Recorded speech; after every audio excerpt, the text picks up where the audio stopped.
Film की शुरुआत अंधेरे जंगल में होती है। चारों ओर घना कोहरा और पेड़ों की सरसराहट। हमें दिखता है कि एक लड़की घबराई हुई भाग रही है। उसके कपड़े फटे हुए हैं, उसके पैरों में चोटें हैं और उसके चेहरे पर खून फैला हुआ है।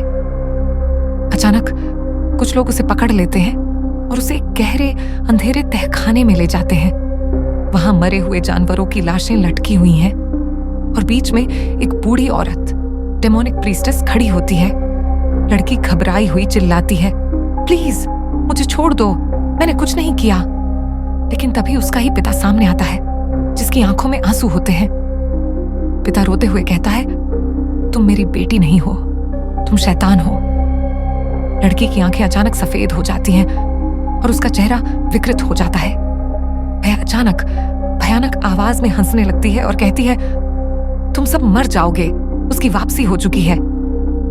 पिता रोते हुए शॉटगन उठाता है और अपनी ही बेटी के सिर में गोली मार देता है।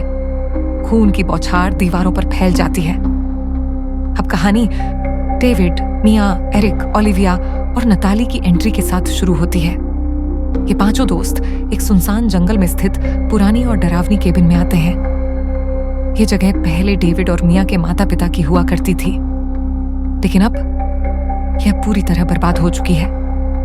चारों तरफ जाले, सड़ी गली लकड़ियां और अंधेरे में रहस्यमयी छायाएं। ये केबिन पहले से ही खौफनाक महसूस हो रही थी।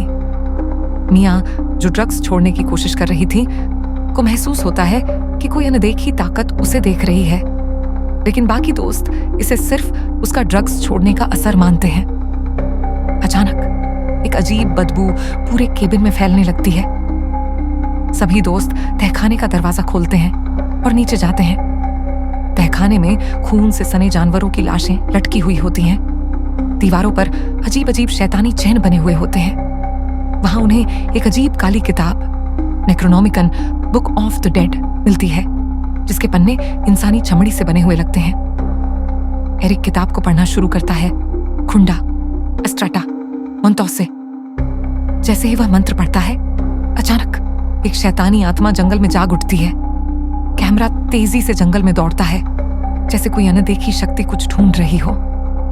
मिया अकेले बाहर जाती है क्योंकि उसे बेचैनी हो रही थी। वह जंगल में जाकर सिगरेट पीने लगती है। अचानक हवा तेज चलने लगती है, पेड़ कांपने लगते हैं और दूर से कुछ आवाजें आने लगती हैं।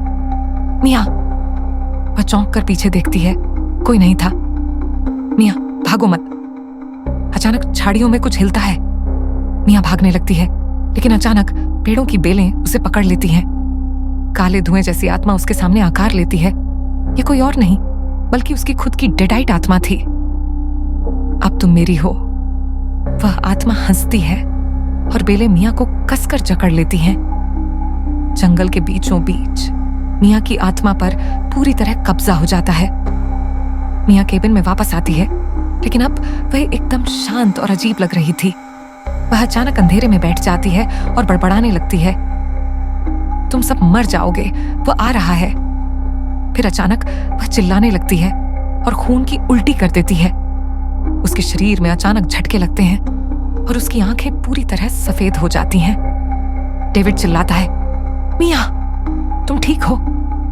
लेकिन मिया अब इंसान नहीं थी, वह अब एक शैतानी आत्मा बन चुकी थी। अब केबिन में नरसंहार शुरू हो जाता है। मिया उस पर हमला करती है और उसके हाथ को काट डालती है।